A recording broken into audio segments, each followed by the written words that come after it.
días a todos a esta nueva sesión del Foro de Ciencia y Tecnología del Ateneo Asturialense, en la que tenemos el honor de contar con José Manuel Urech Rivera, que ya todos le conocéis, nos ha deleitado con numerosas conferencias sobre temas espaciales, así como también sus familiares, por lo que le estamos agradecidos. Nació en Madrid, no vamos a decir en qué año, porque hace unos cuantos, y cada año que pasa uno más, y es doctor ingeniero industrial por la Universidad Politécnica de Madrid y además ingeniero en automática por el Instituto Politécnico de Grenoble, Francia. En un lejano ya 1966 se integró en el Instituto Nacional de Técnicas Aeroespaciales, conocemos todos por INTA, para ocuparse del desarrollo de las estaciones espaciales de la agencia norteamericana NASA en las inmediaciones de Madrid. Desde 1970 hasta 1981 ocupó el cargo de director de la Estación del Espacio Profundo en Cebreros y en 1981 pasó a dirigir el complejo Sito en Robledo de Chavela, donde permaneció hasta su jubilación en 1999. Como consecuencia de esta dilatada trayectoria laboral, participó en multitud de misiones históricas llevadas a cabo por la NASA en la Luna y en muchas misiones de exploración de todos los planetas del Sistema Solar. De forma simultánea con sus funciones directivas, participó en labores de desarrollo tecnológico en diferentes campos de las telecomunicaciones espaciales y en alternativas precursoras de eficiencia energética. Tras su jubilación, sigue conectado al mundo aeroespacial como consultor ocasional para la NASA, JPL e INTA, siendo autor de varios artículos técnicos publicados por estas organizaciones.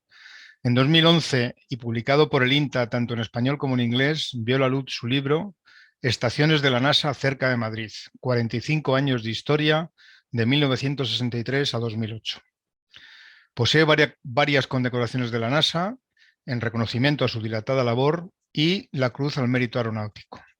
José Manuel, te agradecemos nuevamente una vez más tu participación en este foro y te damos la palabra para que nos deleites con tu comunicación. Un abrazo. Bueno, Ángel Luis, como siempre, muchas gracias por tu presentación.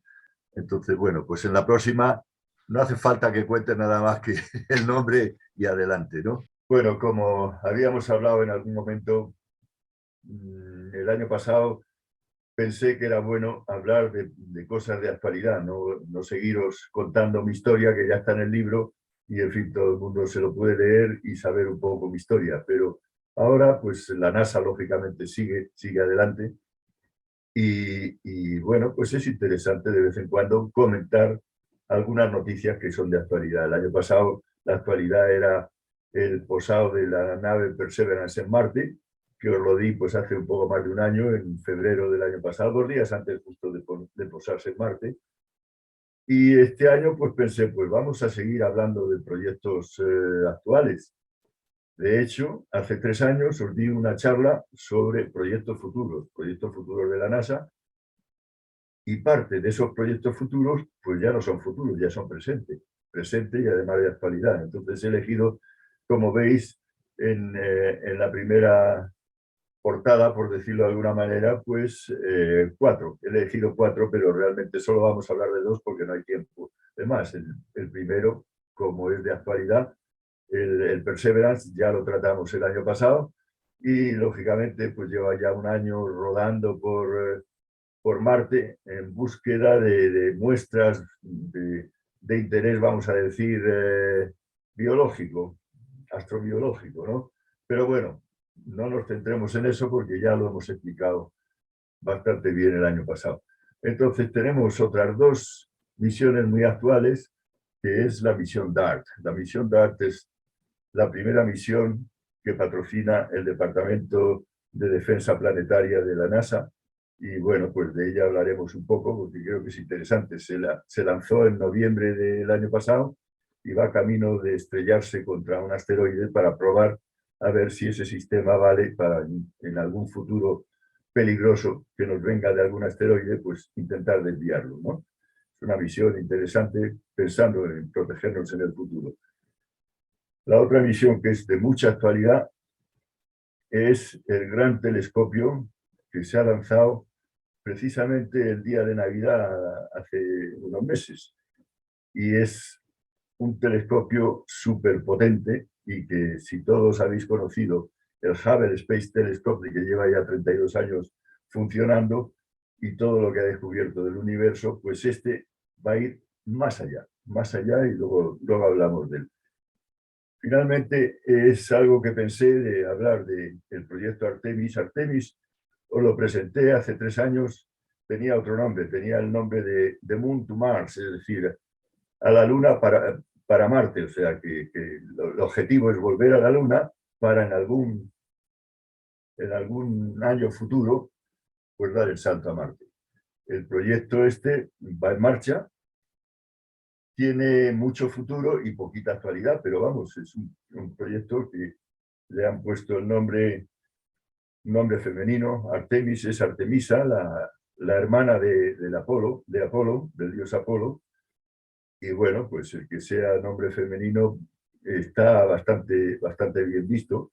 La NASA tiene muy en cuenta la opinión pública porque sus presupuestos dependen de que se lo aprueben en el Congreso, con lo cual, pues bueno, es importante que haya mucha gente a favor de este proyecto que va a ser costosísimo, ¿no? Por otro lado, pues la primera tripulación que vaya a la Luna, en esta ocasión irá comandada por una mujer, lo cual también es un punto positivo para que tenga un atractivo. La pongo en tema actualidad porque lo primero que ha pasado, si veis el cohete que va a ser el lanzador para la Luna, ese cohete enorme, más potente que el Saturno V que llevó a los tripulantes del Apolo a la Luna, es más potente, será capaz cuando se vaya mejorando, será capaz de mandar, me parece que del orden de 40 toneladas a la Luna, para no solo llevar personas, sino llevar material para ir pensando en montar bases en la Luna. Por lo tanto, lo primero que tiene que hacer es que este cohete funcione perfectamente.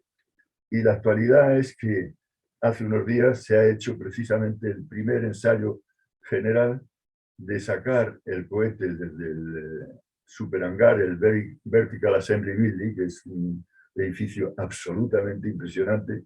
Yo todavía lo recuerdo cuando lo visité y bueno, estaba absolutamente muerto de miedo por todas esas plantas porque se veía todo y como tengo algo de vértigo, pues, pero en fin, no os voy a contar mis batallitas. Lo que sí es que se ha hecho todo el ensayo de sacarlo de donde se hace todo el ensamblaje, sacarlo, montarlo en la plataforma oruga y llevarlo hasta la rampa de lanzamiento, o sea, hacer todo el proceso de cuenta atrás y tal. Es un ensayo general para ver cómo están las cosas, pero todavía no se va a lanzar, se lanzará dentro de unos meses. Bueno, pues como veis, teníamos 4, nos quedamos con 2, entonces vamos a hablar del Double Asteroid Redirection Test. Esta prueba o este proyecto, como ya he dicho, es del Departamento de Defensa Planetaria y lo que persigue es impactar con un asteroide de los que pasan cerca de la Tierra, relativamente cerca. No hay ningún peligro de que en el impacto pues cambie demasiado la trayectoria y nos encontremos con problemas en la Tierra. La intención es al revés, probar un poco y ver qué capacidad tenemos de desviar algún asteroide cuando en el futuro pues veamos que alguno nos está amenazando, ¿no? Es un proyecto interesante, pero como realmente hablar de asteroides sin hacer una introducción, yo creo que os he dado alguna charla también sobre asteroides, ya no me acuerdo cuándo, creo que hace también 3 años hablamos de asteroides, entonces resumimos un poquito para entrar en materia, ¿no? ¿Os acordáis que en la época de los años 70 lo que nos preocupaba era el gran cinturón de asteroides que hay entre el planeta Marte y Júpiter? ¿Por qué nos preocupaba? Porque hasta esas fechas habíamos estado explorando los planetas interiores, pero ya se pensaba la necesidad de saltar a los planetas exteriores, Júpiter, Saturno y más allá. Para saltar a esos planetas exteriores, pues no había más remedio que atravesar el cinturón de asteroides. Ese cinturón de asteroides pues hay millones de asteroides de todos los tamaños, aunque alguno es bien grande, como Ceres, que es un casi planeta, 1000 kilómetros de diámetro, pero en fin, hay otros muchos más pequeños. Y la ventaja, digamos, la ventaja inconveniente es que el cinturón con tantos asteroides, pues cubre un cinturón del orden de 200 millones de kilómetros. 200 millones de kilómetros significa pues que la primera nave que mandamos a atreverse a cruzar el cinturón tardó 7 meses en cruzar el cinturón. Obviamente en ese periodo pues lo que estabas pensando es que en cualquier momento la señal nos desaparecería porque se había dado un pedrusco, ¿no? Bueno, pasó sin problema, después fue el Pionero 11, los Voyager, en fin, han pasado muchas misiones y además es que realmente haciendo un cálculo fino de la probabilidad de impacto del cinturón, como son muchos asteroides, pero están extendidos en esa enormidad de ancho de 200 millones, la probabilidad de impacto es realmente baja. Me parece, ya no me acuerdo, pero era del orden de una 100 milésima o algo así. O sea que la probabilidad es pequeña, pero claro, puede ocurrir, puede dar la casualidad de que la cosa no vaya bien, ¿no?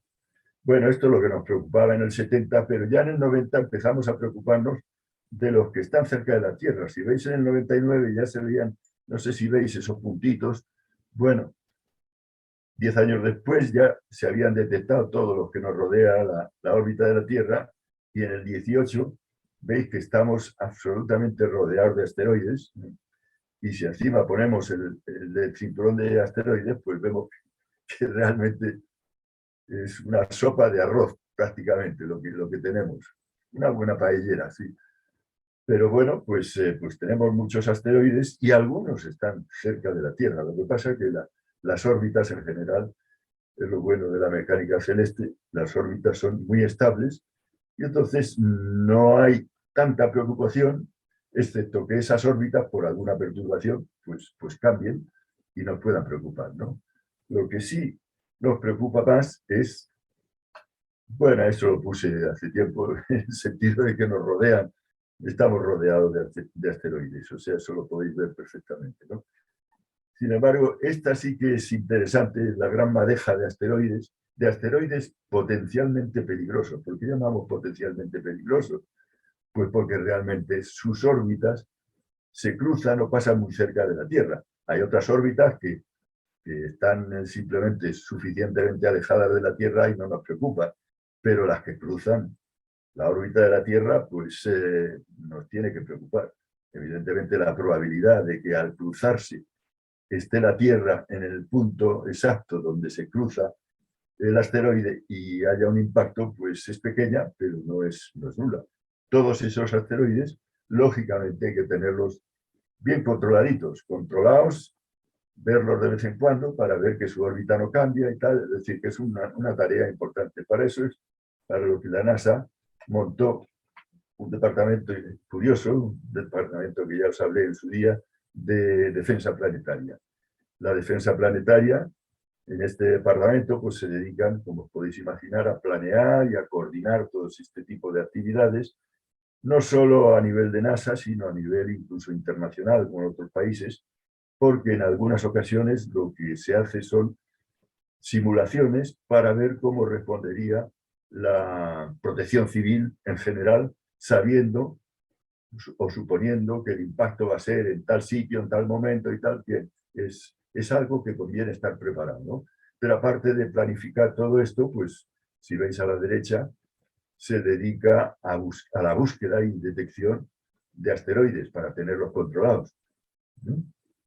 A la izquierda, si veis la palabra ACES, es algo que yo le tengo cierto cariño porque es el centro para lo que en principio se llamaba Near Earth Asteroids. Ahora se habla de Near Earth Objects. Es un centro que depende del JPL, que ha sido mi laboratorio para el que he trabajado durante 33 años. Y lo que se dedican es a tener controlado todo tipo de asteroides detectados, tener perfectamente conocida su órbita y generar, pues eso, una base de datos que permite pues está perfectamente informado con los que ya se conocen, ¿no? Bueno, aparte de eso, a la izquierda abajo, como no tengo el puntero de láser aquí, pues a la izquierda abajo tenemos otra tarea que es la de mitigar un posible problema. Parte de la mitigación es lo que llaman FEMA Exercise, es decir, que son la simulación que os he hablado, pero hay otra parte que ahí menciona que es el DART. El DART, como veis, pues es un proyecto que han desarrollado precisamente para mitigar en el futuro, si se nos acerca uno, tratar de desviarle su trayectoria y que no nos se perturbe, ¿no? O sea que el tema de la defensa planetaria parece un poco de ciencia ficción, pero es pura realidad, ¿no? Es tanta realidad que, bueno, si vemos lo que hacen en el centro, que digo, de JPL, en el NEOS, habrá objetos, es no solo por tener en cuenta los asteroides, sino también tener en cuenta, pues eso, cometas, por ejemplo, o en fin, hace poco tiempo, pues tuvimos la visita de dos, vayamos a llamar asteroides, por decirlo de alguna manera, que venían no del sistema solar, sino que venían no sé, del medio interestelar. De dónde venían no se sabe, pero bueno, son objetos que en algún momento pues, pueden ser preocupantes, ¿no? El gráfico primero que os enseño ya lo puse hace 3 años. Hace 3 años os puse este gráfico y lo que pasa es que la cantidad de asteroides conocidos en esa fecha pues era solo de 20.000, vamos, solo, bastantes, pero en el 19 eran del orden de 20.000 y ahora estamos en el orden de 30.000. Si veis como es lógico, por los colores, el rojo representa los que son bastante grandes, mayores de 1 kilómetro. Esos son los que supondrían un riesgo francamente grave, una catástrofe que puede ser de tipo global, ¿no? Todo el mundo conoce la historia de la extinción de los dinosaurios y demás, pero bueno, esos están bastante estabilizados, pues, lo lógico, los más grandes se han conocido antes y hay menos. Pero si veis la parte naranja, pues son los mayores de 140 metros. Los mayores de 140 metros pueden ser también bastante catastróficos a nivel, vamos a llamar regional, ¿no? Depende, que caiga en el mar o que caiga en el desierto o que caiga en, pues claro, si cae en una zona habitada puede ser bastante catastrófico, ¿no? Pero esos han ido creciendo a lo largo de los años. No es que haya más porque nazcan, sino simplemente porque los hay y se detectan. Y una vez que se detectan, se clasifican y los tenemos controlados. Y si vemos ya la parte azul, que son los menores de 140, pues, bueno, eso crece casi exponencialmente. Hay otras gráficas que os voy a saltar. Esta es básicamente la misma, en la que se ve que los pequeños, realmente pequeños, de 0 a 30, pues no hay muchos, pero no hay muchos porque son difíciles de detectar. O sea, solo se detectan cuando ya están relativamente bastante cerca de la Tierra. Entonces, bueno, pues si no nos va a impactar, se calcula su órbita y se mete en la base de datos. Pero entonces, claro, hay menos porque se detectan más difícilmente, ¿no? La otra gráfica que vamos viendo rápidamente es una, por ejemplo, dedicada a los mayores de 140. Los mayores de 140, los colorines simplemente lo que significan es el método que se ha utilizado para detectarlos. No lo explico porque ya lo hablamos en su día. Pero bueno, lo curioso es que si veis a lo largo de los años, pues prácticamente todos los años, desde el año 2000, pues están 300, 400, incluso 500 nuevos que se detectan cada año.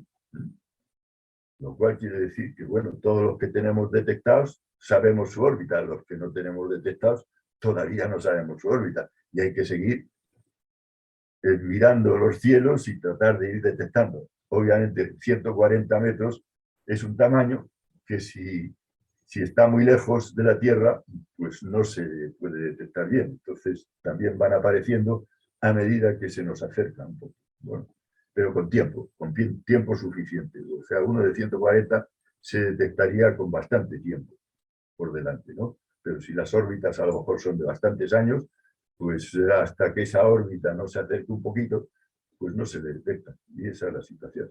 Es decir, que bueno, que esto está divertido y tenemos muchos vecinos que en algún momento pueden ser molestos, ¿no?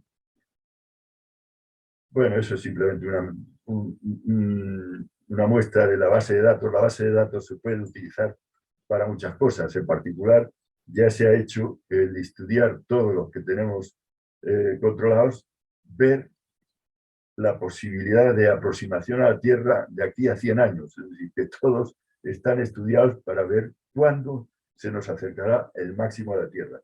No os digo cuándo, pero vamos, lo que sí también se puede medir, y esta es la base de datos que he tratado hoy, es decir, bueno, cuántos se van a acercar a la Tierra dentro de 60 días a una distancia menor, en este caso, de 20 veces la distancia lunar. Ahí veis la columna de distancia, lo pone en distancia lunar o en unidades astronómicas. Quizá es más visual el verlo la distancia lunar, y veis que ha habido algunos en febrero y marzo que han pasado, pues eso, la distancia más o menos de la Luna, un poco más. Y todos a la derecha, si veis el diámetro, pues son prácticamente de los pequeños que llamamos. O sea que no habría sido un problema tremendamente grave, pero bueno, se les conoce y se les persigue. ¿Vale? Seguimos. Ya hemos hecho una introducción del tema asteroides, pues ahora vamos a la misión en sí. La misión en sí, como os digo, es una misión curiosa que realmente lo que pretende es chocar con un asteroide Didymos. Didymos es un asteroide doble, Didymos aparentemente en griego, y yo no sé griego, pero en fin, lo he leído. Didymos quiere decir dual o gemelo, doble, no sé. Más o menos es de donde viene el nombre. No os he dicho, y bueno, es obvio que DART viene de las siglas Double Asteroid Redirection Test, pero también, y se buscan, en fin, nombres curiosos, DART en inglés es dardo, es decir, que realmente esta misión es un dardo contra un asteroide, un kamikaze, por decirlo de alguna manera. Es una nave que se va a estrellar con un objetivo, en este caso, positivo, ¿no? Bueno, vuelvo un poco a la gran madeja, simplemente para que veáis. Aquí se ve en blanco la órbita de la Tierra, está subrayada la Tierra, Earth, y se ve la órbita del asteroide este, en blanco también, no tan señalado, Didymos. Didymos tiene una órbita un poco excéntrica, es del orden de 2 años el periodo de este asteroide, pero lo que podéis ver es que en algún momento cruza la órbita de Marte y luego se acerca a la Tierra, y si veis a la derecha arriba, pues parece que va a pasar muy, muy cerquita de la Tierra. Realmente pasa cerca de la Tierra en términos astronómicos, o sea que pasará a unos 11 millones de kilómetros de la Tierra para final de verano, de este verano. Se ha elegido este precisamente por eso, o sea, porque está en una distancia que se puede llegar en un tiempo relativamente reducido. Como os dije, se lanzó en noviembre y realmente acabará su misión en septiembre de este año, ¿no? Y además acabará cuando está lo más cerca posible de la Tierra para realmente poder seguirlo con telescopios y demás, es decir, tener máxima información del fenómeno del impacto, ¿no? Bueno, aquí ponemos un poco los dos protagonistas. Realmente Didymos es de 780 metros, es decir, que ya es un pedazo de asteroide bastante serio. No llega a ser el kilómetro, pero vamos, es de los grandes, y pesa solo del orden, vamos, tiene una masa más o menos de 500 millones de toneladas. Bueno, pues está bien. Hay que intentar desviar un asteroide. ¿Os imagináis que el choque de nuestra pequeñita nave, el DART, que pesa 600 kilos, si choca con Didymos con 500 millones de toneladas, pues realmente será como la picadura de un mosquito o menos. Pero aún así, se podría ver que la órbita de 2 años alrededor del Sol habría cambiado mínimamente, pero claro, para, para ver el resultado del test, pues había que esperar por lo menos 6 años para ver varias órbitas y ver que realmente ha cambiado, ¿no?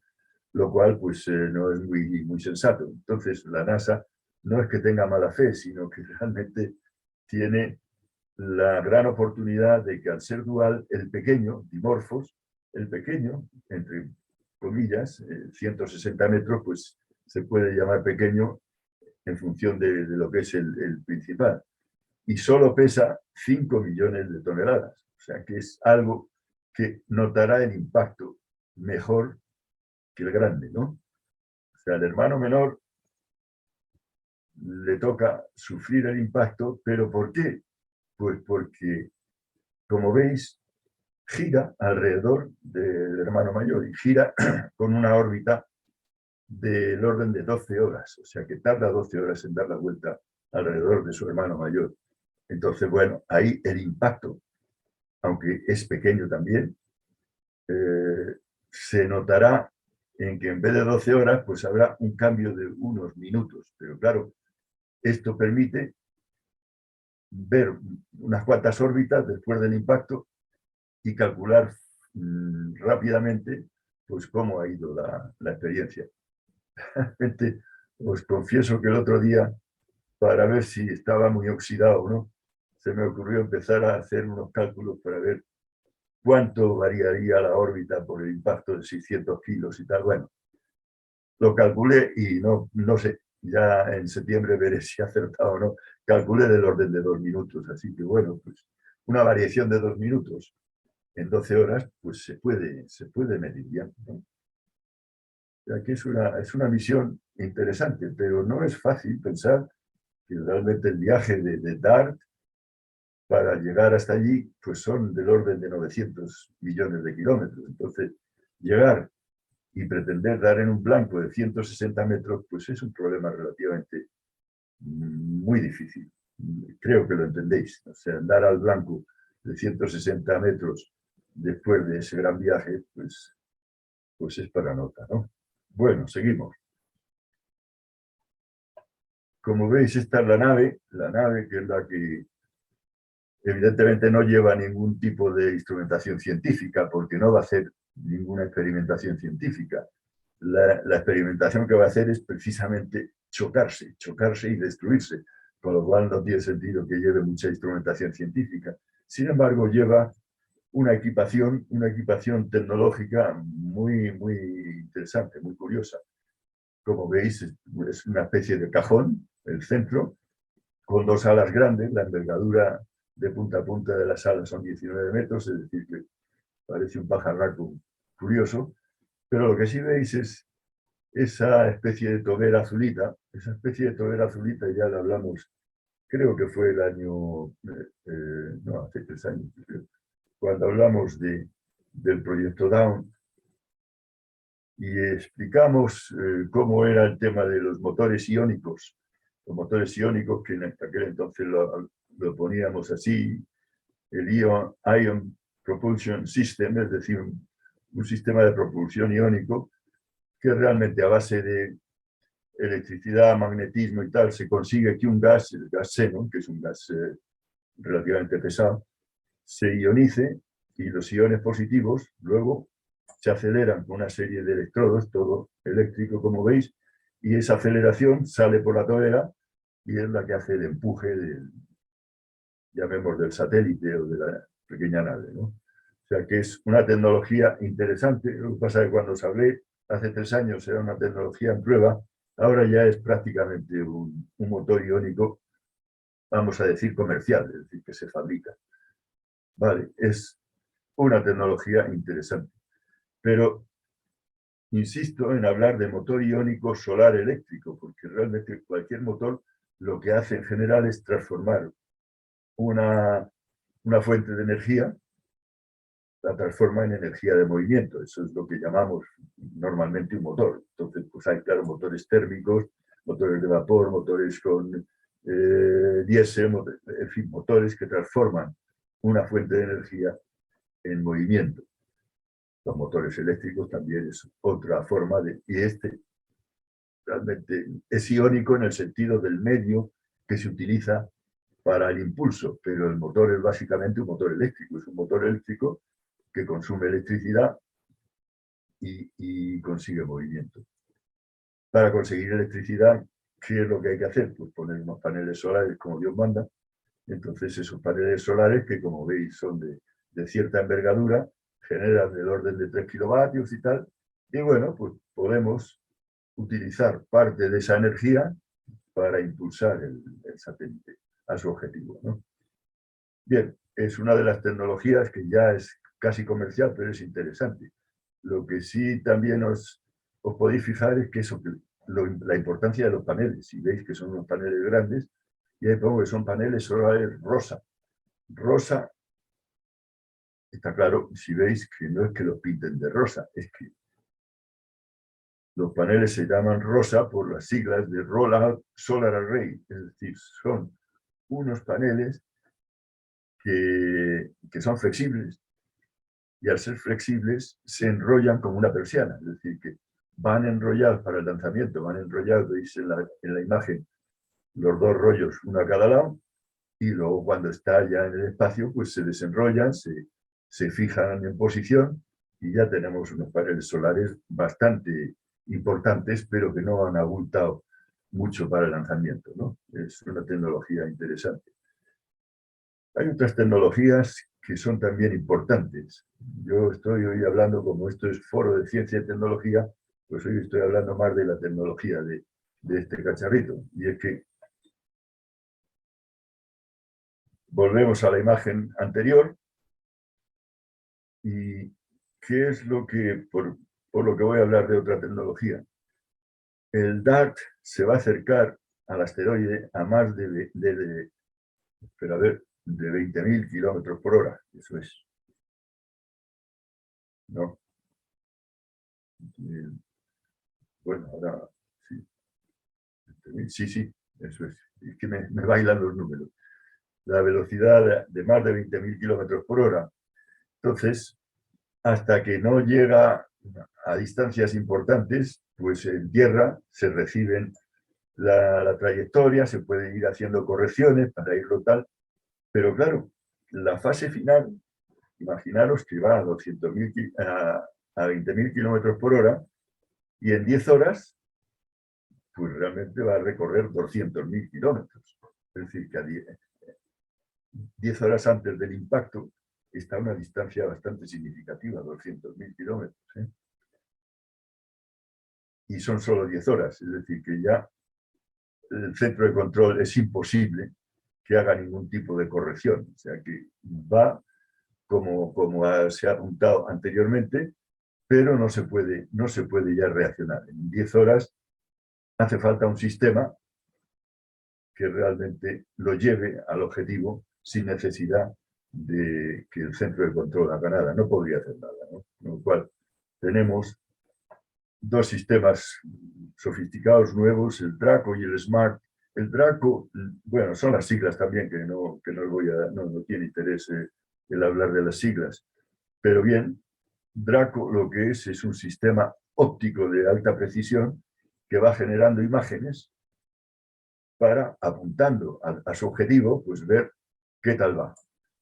Al principio, como os digo, cuando está suficientemente lejos, pues en tierra se puede ver que realmente podemos corregir un poquito, pero ya en la última fase hace falta otro sistema que es el Smart. El Smart es un sistema de navegación autónoma. Navegación autónoma quiere decir que con las imágenes que va tomando constantemente el Draco, va calculando y viendo las correcciones, pequeñas correcciones que tiene que ir haciendo para realmente llegar a su objetivo en el momento oportuno y además darle, si es posible, en el centro. Es decir, que el impacto será más significativo si se da en el centro, si se da de forma lateral, pues no será tan... Y realmente bueno, porque ahí es que empezar a girar un poquito. El impacto, como os he dicho, ahí se pinta una órbita exagerada, una órbita azulita, que será la nueva órbita de Dimorphos, que en vez de 12 horas, pues será 12 horas y un poquito menos. Pero bueno, es un cambio que se puede medir y se puede medir rápidamente. Con estas dos tecnologías,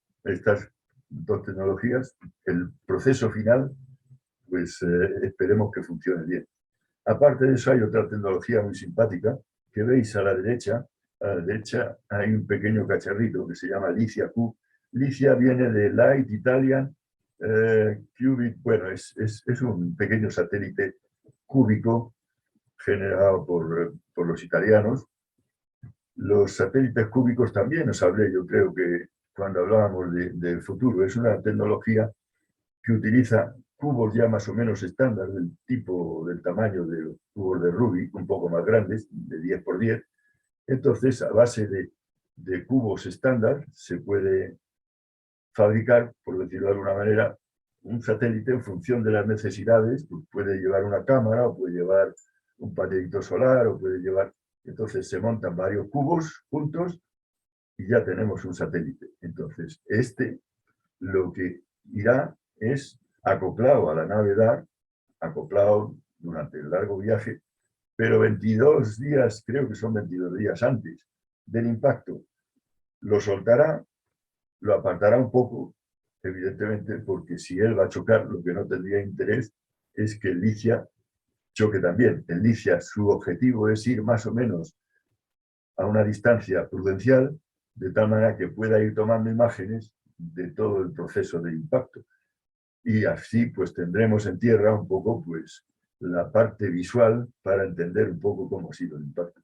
Es una tecnología también interesante. O sea que, como veis, no lleva mucha equipación, vamos, ninguna equipación científica. Sin embargo, pues lleva unas tecnologías que valen la pena considerar, ¿no? Bueno, esa es una muestra del satélite en construcción. No sé si lo veréis bien, pero veis un poco las manos del operario que lo está construyendo. Veis que realmente es algo francamente pequeñito. Parece que pesa del orden de unos 14 kilos y tal, comparado con los 600 que pesa la nave principal, ¿no? Es algo pequeño, pero muy útil, ¿eh? Bueno, estas tecnologías esperemos que funcionen bien. Y ahora, pues, quizá para cerrar, os pongo un videoclip que espero que se vea. Es un videoclip generado por el Applied Physics Laboratory. Este no lo ha desarrollado el JPL, es el APL, es un laboratorio que pertenece a la Universidad Johns Hopkins, y también se dedica pues eso, al desarrollo de naves y satélites y tal. O sea que colabora con NASA, y en este caso pues el contrato se lo llevó a APL. Bueno, vemos el vídeo, a ver si se ve.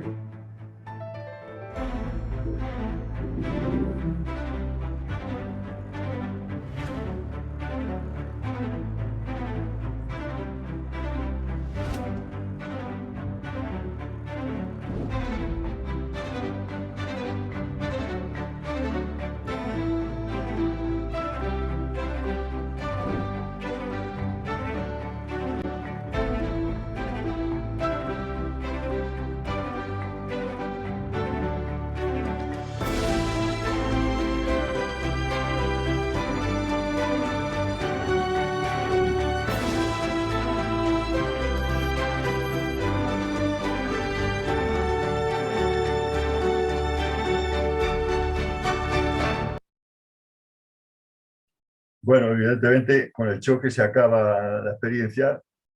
Las imágenes que haga Alicia las veremos en septiembre, ¿no? Con esto hemos visto que esperaremos a septiembre para ver el resultado, pero es una emisión curiosa y, como os digo, bastante actual. Y ahora vamos a pasar al telescopio espacial más potente jamás concebido, el James Webb Space Telescope. Perdonad que voy a beber un poquito porque se me agota la garganta.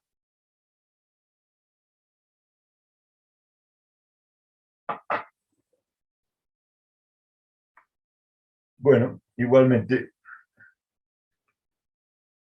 Esta es la, digamos, la portada para el James Webb Space Telescope. Es un súper telescopio espacial que ahora trataremos de ver un poco lo que es y sus ventajas. Es un proyecto que empezó hace 25 años. Realmente los estudios y tal, el desarrollo, todo eso ha llevado 25 años. Es un proyecto enorme, con participación de miles de científicos, técnicos y demás. O sea que es un proyecto, pues es muy, muy especial. Pero bueno, antes de entrar en detalle, pues también me gusta, si estamos hablando de un telescopio espacial, conviene introducir un poco el tema telescopios. Ahí veis un telescopio en tierra. Este es el Gran Tecán en la isla de La Palma. ¿Qué pasa con los telescopios en tierra? Pues que evidentemente tienen un problema importante, que es la posible contaminación lumínica.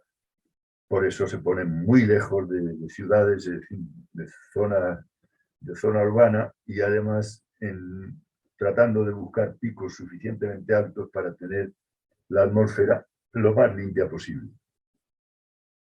Están limitados en ese sentido, pero bueno, se han utilizado durante muchos años y muchas cosas se han descubierto simplemente con esos telescopios. De todas maneras, en el 90 ya hubo algunos pequeños telescopios también para temas astronómicos, pero en fin, quizá el rey ha sido desde el año 90 el telescopio espacial Hubble, el HST. El telescopio espacial Hubble, ahí veis la foto a la derecha, es un trasto suficientemente grande, pero veis que se ve que está por encima de la atmósfera, está en una órbita, lo que se llaman órbitas bajas, de 550 kilómetros de altitud. Y claro, al estar en ese tipo de órbita, pues el periodo de rotación alrededor de la Tierra es del orden de 1 hora y media. Es decir, que está dando vueltas a la Tierra, igual que la Estación Espacial Internacional, pues constantemente. ¿Qué ventaja tenía el ponerla ahí? Pues evidentemente que el shuttle, el transbordador espacial, lo pudo poner directamente en esa órbita. No solo lo puso, sino que a lo largo de todos estos años, ya lleva 32 años funcionando, pues tuvo del orden, me parece que fueron 5 visitas, los astronautas, veis la imagen de la izquierda, pues 5 visitas de los astronautas para hacer la ITV, que se dice, o sea, para hacer mantenimiento, cambiar algunos equipos que habían mejorado bastante y tal, para realmente mantenerlo. O sea, que el que esté bajo, pues ha permitido tener mantenimiento y de hecho lleva 32 años funcionando y descubriendo pues cosas enormes, pero en fin, los astrónomos y los astrofísicos os podrían contar maravillas, pero en fin, yo no soy astrofísico y por lo tanto pues sé que ha sido en el conocimiento de nuestro universo pues un paso de gigante, ¿no? Ese telescopio espacial es un poco el precursor, vamos a decir, del que vamos a hablar ahora. Pero bueno, todos conocéis, seguramente habéis visto imágenes del telescopio espacial, de galaxias, de nebulosas, del planeta Saturno, es decir, que ha generado miles y miles de imágenes de nuestro universo que valen la pena, en fin, verlas así de paso. Esta es que la pongo un poco más especial porque a mí me ha llamado la atención. Esta es relativamente reciente, no me acuerdo si hace unos meses. Es la primera vez que se detectó una colisión entre dos galaxias. Esos son dos galaxias colisionando. La colisión es un proceso muy lento porque hay distancias de años luz entre unos y otros, pero en fin, la colisión existe. Entonces la de la izquierda, que es la más potente, la más poderosa, veis que está absorbiendo poco a poco el velo de la nebulosa de polvo que lleva la otra galaxia. En fin, se ven estrellas que estaban en formación dentro de la nebulosa y tal. Bueno, es un fenómeno, yo diría que muy poco visto o nunca visto, pero esto es reciente. Es decir, que el Hubble todavía sigue haciendo descubrimientos. Es enorme la ventaja astronómica que ha supuesto el Hubble. Y este otro es que, fíjate, es algo ya súper reciente, es de la semana pasada, desde hace unos días. y es que ha superado su propio récord. Su propio récord es que ha conseguido ver una estrella individual, no una galaxia, sino una estrella de hace 12.900 millones de años. Es decir, que está a una distancia de 12.900 millones de años luz. ¿Cómo se puede ver eso con el Hubble? Pues es algo casi milagroso, por decirlo de alguna manera. Como podéis imaginar,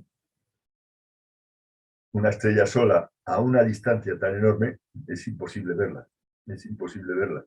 Lo que se ven, los puntitos que se ven cuando se hace una observación muy larga y tal, y se mantiene el telescopio fijo en una zona, pues aparecen una serie de puntitos, incluso manchas, que no son estrellas, sino son galaxias, galaxias de millones de estrellas. Y claro, la luz de millones de estrellas todavía nos llega, pero la luz de una sola estrellita, pues es poco menos que imposible. Pero bueno, se ha detectado. ¿Y por qué se ha detectado? Y tan lejos. Pues porque hay un fenómeno curioso que habréis oído hablar, y es algo que yo no puedo explicar, pero hay determinados cúmulos de galaxias, o sea, grupos de galaxias, que generan una gravitación enorme, tan enorme que distorsionan el espacio, y al distorsionar el espacio lo que producen se suele llamar una lente gravitatoria, una lente de aumento, igual que en el agua de una piscina al moverse un poco las olas, pues veis que realmente esos pliegues generan que la luz del sol en el fondo pues se vea amplificada. No me voy a enrollar. Lo que sí está claro es que ha habido la suerte de que en la parte más importante de esa lente gravitatoria, el borde de la lente gravitatoria, se produce lo que se llama un pliegue del espacio-tiempo, y en el pliegue ese del espacio-tiempo se consigue una amplificación de miles, de varios miles.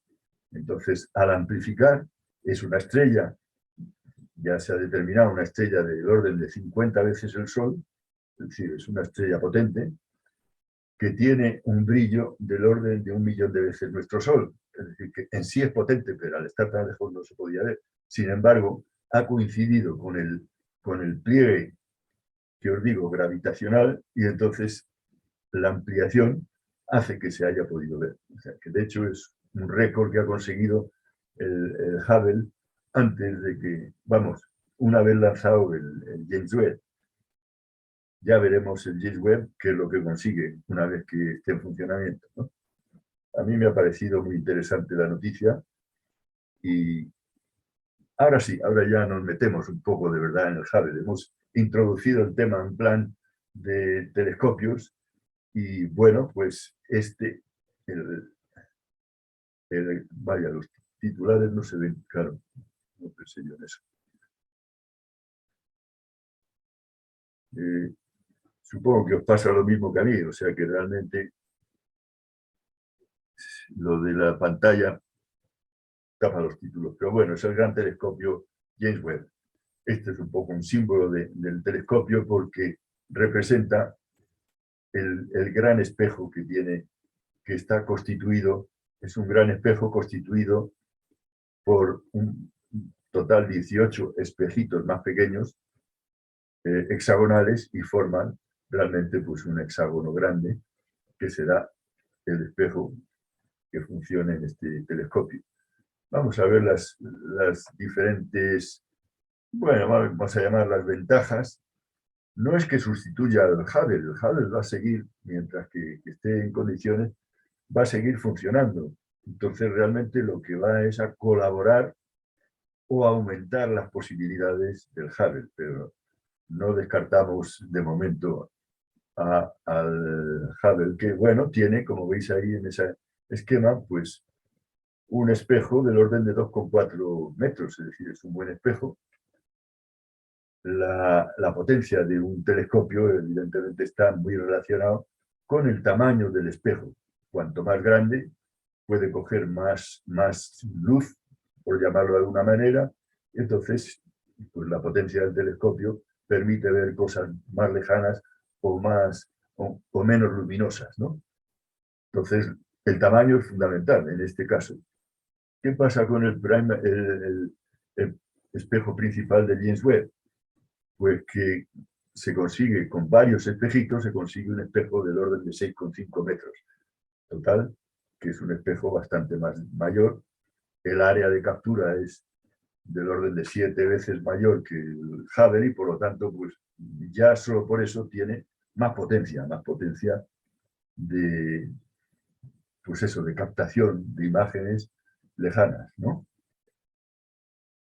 Vamos a hablar algo de la posición. La posición, como os he dicho, del que está en órbita terrestre, pues está a 550. Y como se ve en la imagen, pues eso, abajo está la Tierra y hay, pues, unas ciertas pegas de posible contaminación lumínica en función de a dónde apunte el telescopio. La Tierra está debajo y, en fin, pues hay a determinadas horas en fin, que hay bastante luz. Por otro lado, como está dando vueltas, pues eso, cada hora y media, pues las observaciones se complican. Hay que observar un determinado objetivo, pero al cabo de un rato pues hay que dejarlo porque la Tierra se pone delante, está dando las vueltas y no podemos seguir observando. Es tal, lo complica y entonces hay que ir observando pues, a ratitos y luego acumulando esos ratitos, que lo complica bastante, pues conseguimos tener unas imágenes magníficas. Eso se llama, lo que se llama en un telescopio, en general, o en una máquina de fotos, el tiempo de exposición. En el telescopio se llama el tiempo de integración, es decir, que vas integrando la luz que vas grabando en diferentes observaciones y al final las acumulas y consigues tener una imagen potente. Y este telescopio, aunque parezca mentira, ha conseguido alguna superimagen a base de tener tiempos de integración de 1.000.000 de segundos. Pero, en fin, veis la complicación que supone, ¿no? Bueno, ha funcionado, sigue funcionando y está muy bien. Pero bueno, pues el James Webb no quiere estar en órbita de la Tierra por esas pegas, y entonces va a un punto que está en la línea Sol y Tierra, pero en el exterior de la Tierra. Es un punto singular de los 5 puntos que se llaman de Lagrange. Son 5 puntos singulares que ocurren en la órbita de la Tierra y en cualquier órbita de cualquier planeta. Son puntos relativamente estables. Y digo relativamente estables porque no son estables del todo. Esos puntos tienen unas propiedades muy, muy curiosas. Evidentemente, el más fácil de entender es el L1, que es entre el Sol y la Tierra, pues en el punto en donde se compensa la atracción del Sol y la atracción de la Tierra, pues si dejáramos algo fijo, pues no sabría si ir hacia la Tierra o hacia el Sol, se quedaría ahí, pero es un punto que a nada que se mueva, pues ya se convierte en inestable. Es decir, que es un punto curioso. Pero no, el James Webb no va a ese punto, lo que va es al punto L2. En el punto L2 también os podría explicar por qué existe ese punto L2. Es un punto que se mueve a la vez que la Tierra, la órbita de la Tierra, pero está a 1,5 millones de distancia de la Tierra. Es decir, que está en el espacio suficientemente lejano o cercano, según cómo se mire, pero bastante fuera de la influencia de la Tierra. A ese punto es a donde va a viajar, o donde está, bueno, está ya el Hubble. ¿Por qué tiene interés tenerlo ahí? Pues evidentemente tiene un horizonte mirando, en vez de hacia el Sol, mirando hacia el otro lado, pues tiene un horizonte inmenso de la zona oscura en fin, del universo y puede tener observaciones francamente largas en algún caso, ¿no?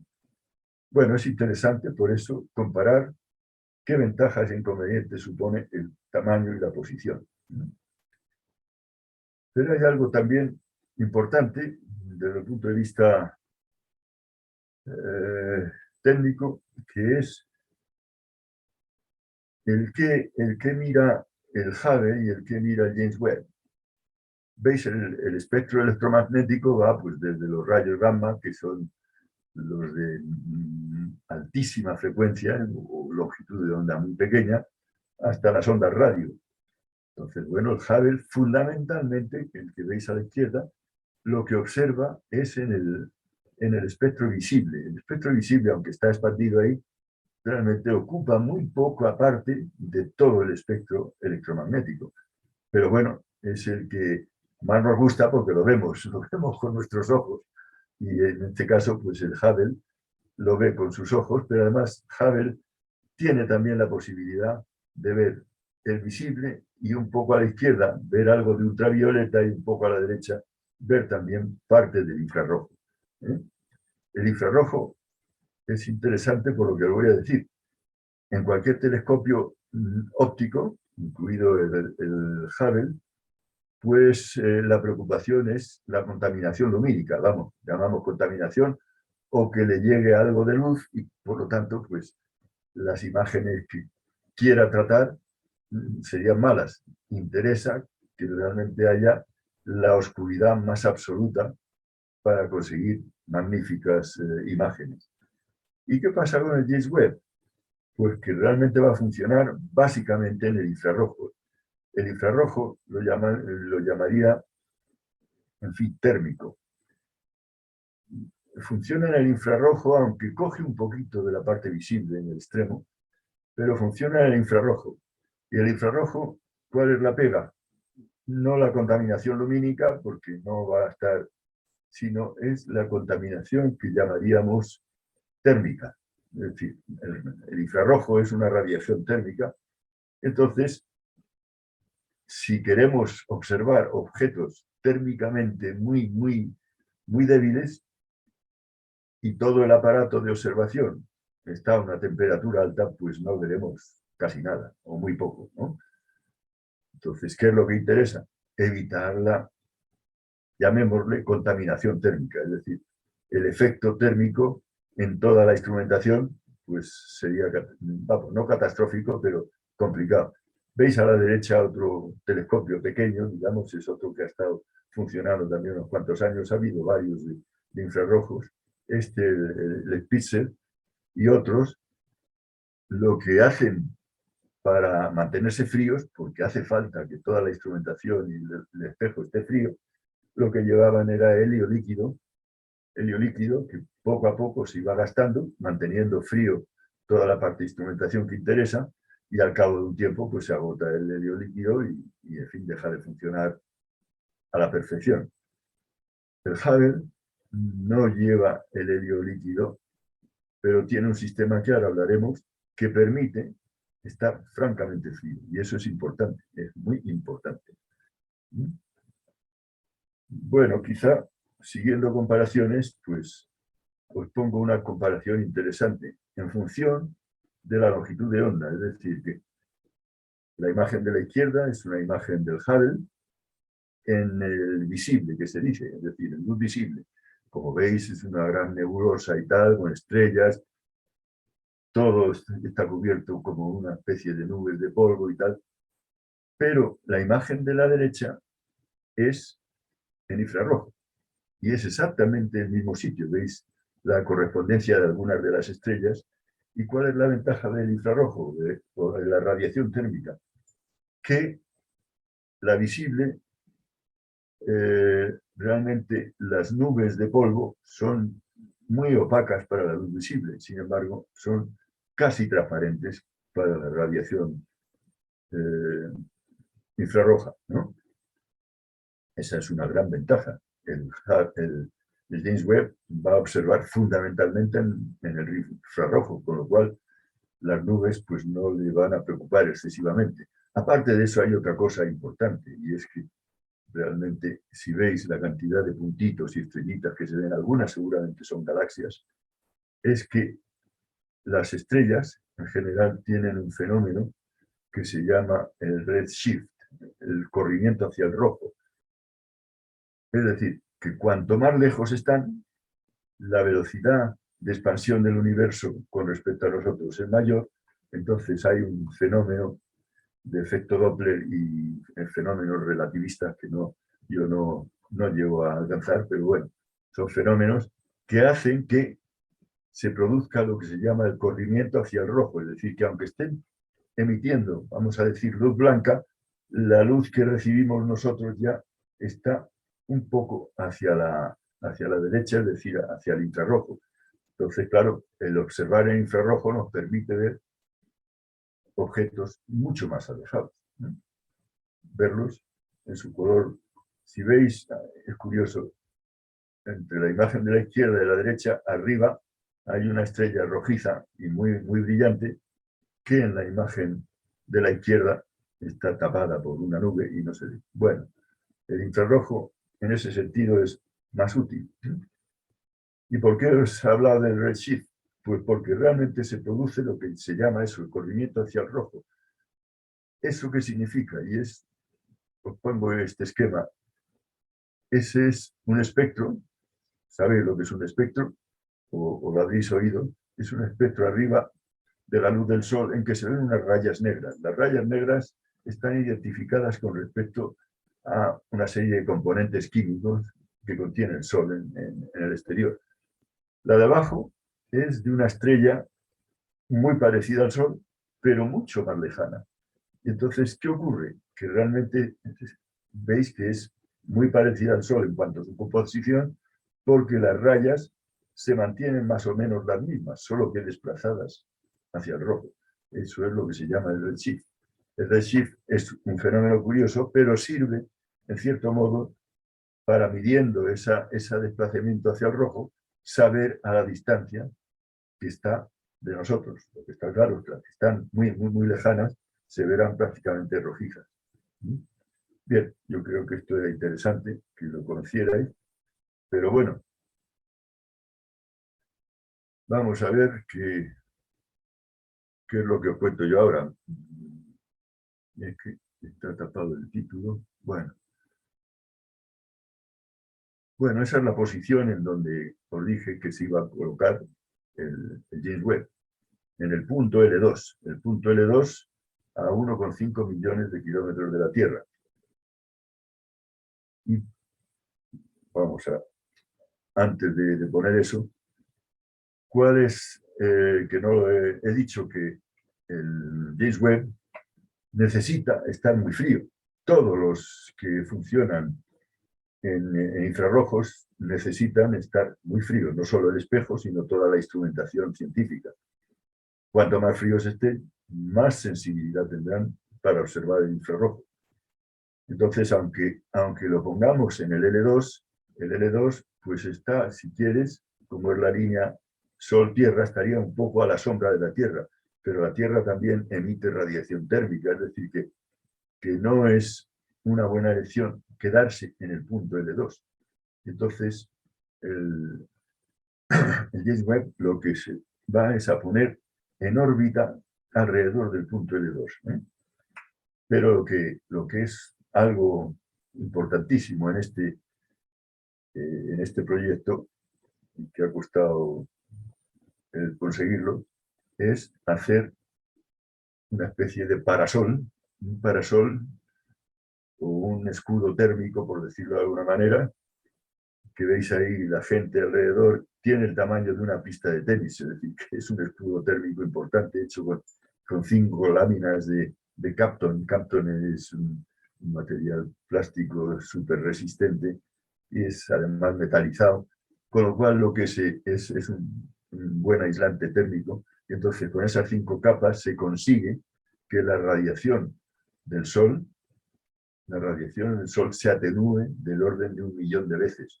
Con lo cual, si conseguimos poner el escudo térmico mirando hacia el Sol, la parte que da hacia el Sol, la que se ve un poco rosita, estará calentita, pero lo que es el espejo y toda la instrumentación científica estará a la sombra, y a la sombra se consigue unas temperaturas francamente interesantes. Es otra imagen, veis la parte que da al sol, pues ahí están todos los equipos de comunicaciones, ordenadores, tal, en fin, los paneles solares para alimentar el funcionamiento y tal, pero veis que el lado que ahí dice hot side, el lado caliente, pues está del orden de 85 grados centígrados. Sin embargo, la zona fría estará, se supone, a 233 grados bajo cero. Al no darle nada al sol, se consigue una temperatura muy baja sin necesidad de estar gastando helio líquido. Eso es importante. Si lo comparamos, de hecho, con el Hubble, cuando observa en el infrarrojo, pues está bastante limitado, porque el Hubble no tiene, digamos que, bueno, le da el sol, se calienta, los equipos desprenden calor y tal, con lo cual toda la instrumentación de infrarrojos está a 15 grados centígrados sobre cero, y este va a estar a 233 grados bajo cero. Con eso quiero decir que realmente la sensibilidad que se va a conseguir en infrarrojo es enorme. Bueno, al ser enorme, digamos que la sensibilidad entre el tamaño del espejo y lo que os he dicho del infrarrojo y de la sombrilla que le protege, pues nos da una sensibilidad de 100 veces mayor que el Hubble. Y si el Hubble ha sido capaz de hacer enormes descubrimientos del universo, pues lo que llegará es más cerca del Big Bang, más cerca del orden de, bueno, de 700, vamos a ver, 700.000,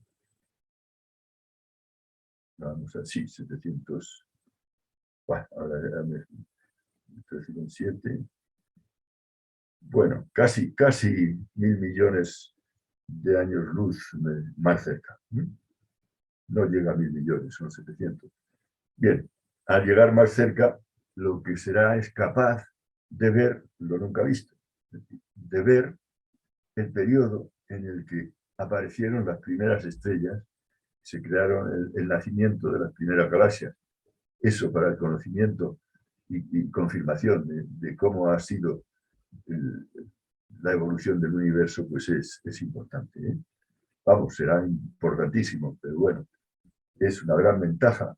Otra ventaja, y aquí no me extiendo demasiado, otra gran ventaja, no para cosas excesivamente lejanas, es la ventaja de la sensibilidad y el infrarrojo.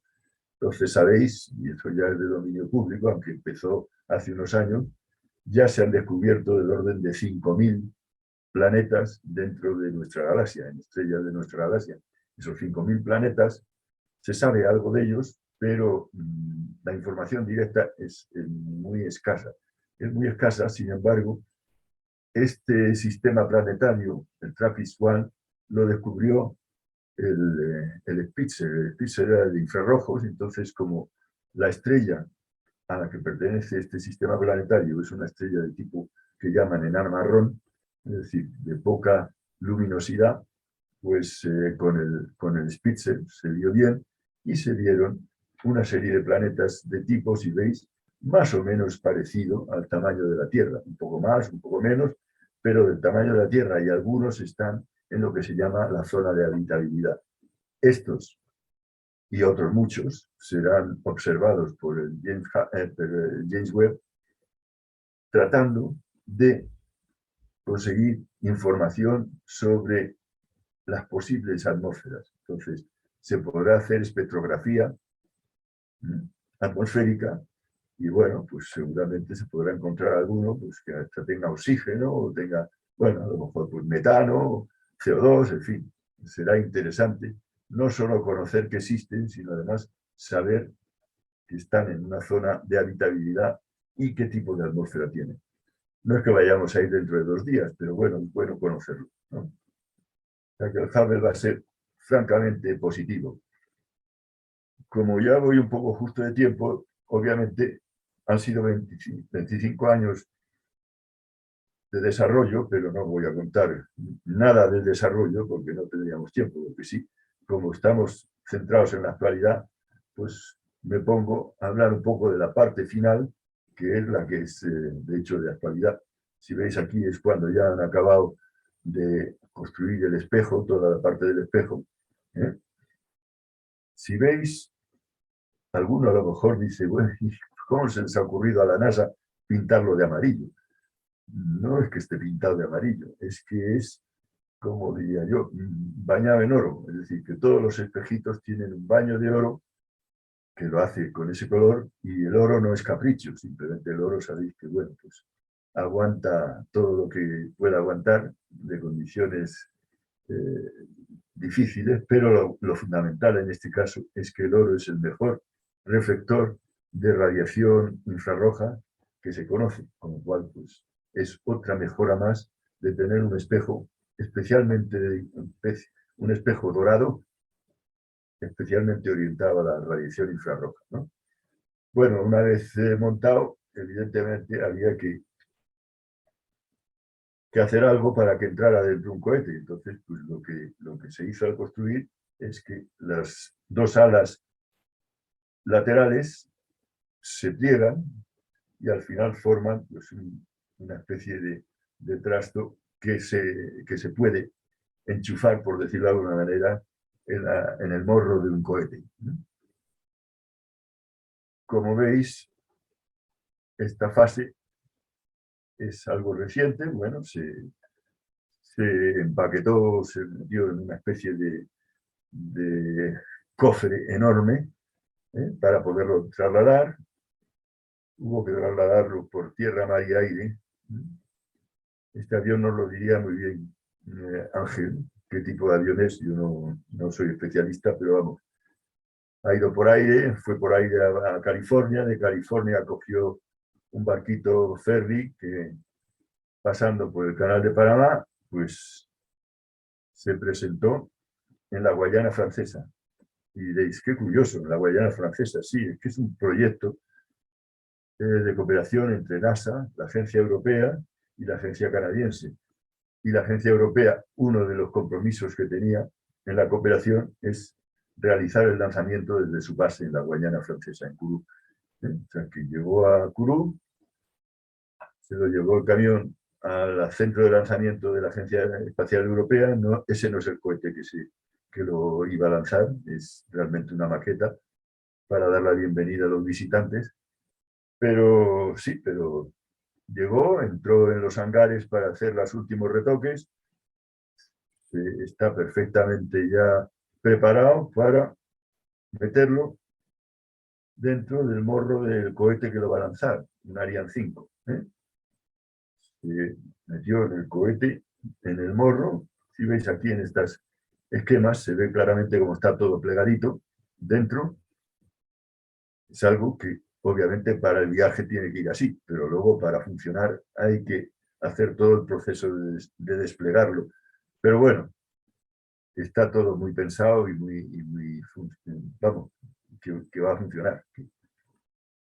Bueno, se llegó a este lanzamiento y curiosamente, por motivos que no voy a entrar, pues se lanzó el día de Navidad. Fue un momento absolutamente emocionante, me imagino, para todos los que han participado en el desarrollo. Tuvo que ser muy especial, pero bueno, para mí también, porque me gustan estas cosas, ¿no? Se lanzó el día de Navidad,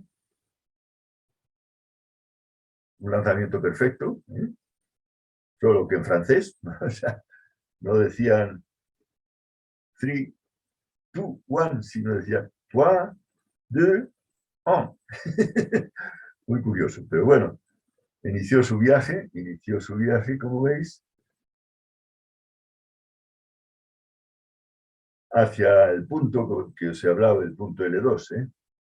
¿Qué tenía que hacer en ese viaje? Lo primero, lo fundamental, pues iniciar el desplegado de toda esa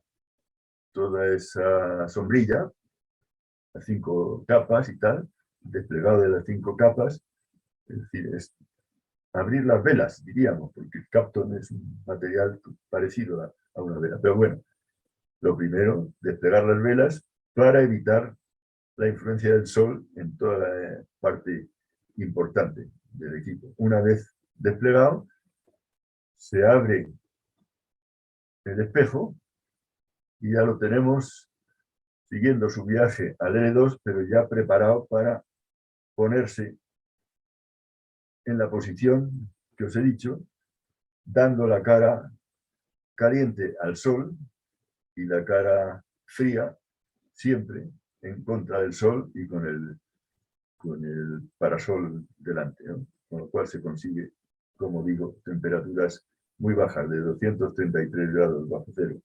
Incluso hay algún equipo, el MIRI, que va a funcionar todavía más frío, porque lo que sí lleva es un pequeño enfriador de circuito cerrado de helio, es decir, que ese equipo pequeño se enfriará a 266 grados bajo cero, o sea que la sensibilidad es absolutamente enorme, ¿no? Bueno, os dije que no se queda en el L2, sino que hace una órbita más o menos circular alrededor del punto L2. Como veis, la órbita alrededor del Sol pues queda una órbita de sub y baja, muy curiosa, pero realmente ahí está, en una órbita relativamente estable, ¿eh? Dando vueltas alrededor del punto L2. Esa es una órbita que se llama de halo o de órbita de Lissajous, un matemático francés que, bueno, estudió este tipo de cosas. Es una órbita curiosa. Si queréis, bueno, se ha disparado, pero veis, visto desde el punto de vista lateral, pues la órbita está inclinada, ¿no? Con respecto al eje Tierra-Sol. Es inclinada, con lo cual hay momentos en que se acerca un poco a la Tierra, otros momentos que se aleja, está realmente dando vueltas y bueno, pues aparte de eso, se atrasa y se adelanta, es decir, es una órbita muy curiosa, pero interesante porque nos permite, por un lado, seguir recibiendo el sol en los paneles solares y demás, y por otro lado, pues mantenerlo en una posición que podemos asegurar que no le entra ni un rayito de sol a la instrumentación, ¿eh? Bueno, este esquema ya lo habéis visto, pero lo que sí quiero decir es que no se puede poner a observar inmediatamente. No se puede poner a observar. Primero hay que ajustar todos los espejitos, pero para ajustar los espejitos hace falta primero esperar a lo que se llama el enfriamiento pasivo. El cacharro en su vuelo le ha estado dando el sol y tal, y hace falta, una vez que se ha conseguido desplegar el parasol, pues mantener durante cierto tiempo el que vaya disipando el calor y se llegue a una temperatura estable. Al principio no es fundamental que llegue a 233 grados bajo cero, aunque llega a 150 o 160 bajo cero, ya se puede empezar a hacer el alineamiento de los espejos. Si se hace antes, pues realmente las distorsiones debido a las dilataciones y contracciones y tal, pues no valdría para nada. Con lo cual, pues el proceso de alineamiento ya se empezó hace casi 2 meses. ¿Y qué es lo que hay que hacer? Es un proceso realmente enorme, complicadísimo, y que, si veis, cada espejito tiene su nombre, su número, son lo que llaman 3 segmentos, el A, el B y el C, hexágonos, y realmente lo que hace falta es alinearlos todos. Cada espejito tiene 7, ¿cómo lo llamemos? No son tornillos, sino actuadores, o sea, son actuadores de control remoto, es decir, que se manda órdenes a James Webb de mover el actuador tal en la posición cual. Bien, es una cosa enorme. Si veis, para conseguir realmente ajustar todo, pues hay que andar jugando con 7 por 18, son 126 actuadores. El proceso ha sido, alguien me preguntaba en unas charlas que doy a la radio, pero ¿cómo tardan tanto en alinearlo? Pues es que es tremendamente complicado, ¿eh? Esos actuadores, insisto, nos permite ir ajustando cada uno de ellos. Pero claro, al principio lo que se busca es una estrella que nos sirva de referencia, una estrella bastante puntual, y se saca una imagen. Bueno, esta es la imagen que sale al principio, como podéis imaginar, pues claro, cada espejito está algo desalineado, con lo cual en vez de sacar una imagen de una estrella, lo que sacamos son 18 imágenes. Bien, bueno, pues eso es lo que hay. Ahora hay que saber cada imagen a qué espejo corresponde. ¿Qué hay que hacer? Pues entonces sí, a un espejito, el A1 por ejemplo, y moverlo un poco con los actuadores desde tierra, señalando un poco el movimiento, y entonces vemos que la imagen hay una estrellita que se mueve y las otras no, con lo cual ya tenemos esa localizada porque es el A1. Y así vamos haciendo con los 18 espejos, ¿eh? Y al final conseguimos pues que todas las estrellitas tengan su identificación. Bueno, este proceso, como podéis imaginar, se tardó bastante. Hay que hacer los ajustes en cada uno de los 18 espejos. Una vez que ya están identificados, pues ahora viene otra fase. Y es decir, ahora que sabemos cuál es cuál, pues vamos a llevarlos a su sitio para poder realmente operar correctamente. Entonces, pues empezamos con el A1 y el A1 lo llevamos a que esté en su sitio. Luego miramos el A2, etcétera, vas moviendo cada espejito y llevándolo a su sitio. Al final, esto se tardó unos cuantos días, como podéis imaginar, pero bueno, al final, pues ya se consiguió llevarlos a su sitio. Claro, al llevarlos a su sitio, pues simplemente nos preocupaba eso, llevarlos a su sitio. Pero claro, el enfoque es otra historia. Entonces, cada una de estas estrellitas está en su sitio, pero hay algunas tremendamente desenfocadas. Otra etapa que es todas las 18 estrellitas, tocando en cada uno de los espejitos, enfocarlas. Se enfoca cada estrellita y se consigue ya más o menos colocarlas en su sitio correcto. ¿Y ahora qué nos queda? Porque realmente no hemos hecho un espejo para tener 18 imágenes. Lo que se ha hecho es un espejo que con 18 espejitos consiga ser como un solo espejo. Es decir, que concentre todas esas imágenes en un solo punto. Y entonces para eso también ha habido que coger cada uno de los espejitos y moverlo de tal manera que al final todas las imágenes coincidan en el centro, con lo cual ya tenemos el espejo básicamente alineado. Es decir, que esto ocurrió hace unas semanas, o sea que es actualidad, y luego bueno, fue una cosa francamente sonada porque todo el mundo estaba esperando a ver si este espejo va a funcionar y funciona perfectamente. Lo que pasa es que luego hay otra serie de ajustes que hay que ir haciendo de adaptar el espejo a los diferentes sistemas científicos que llevan y bueno, pues en esto se sigue tardando. Es decir, que no antes de junio de este año, dentro de unos meses, se conseguirá hacer alguna observación de tipo científico, por lo menos de demostración. Con eso, pues realmente creo que hemos acabado. Esto es la forma de cerrar la charla con un poco el símbolo de James Webb. Y como decía ahí, aunque no se ve, por lo menos en mi pantalla no se ve, pues seguimos mucha gente esperando con emoción a ver qué es capaz de descubrir este. Nos sorprenderá, seguro que nos sorprenderá, vamos, sorprenderá a los astrofísicos y a los que estudian la historia del universo, pero bueno, a nosotros también nos llegará la sorpresa. Así que con esto yo diría que puedo considerar que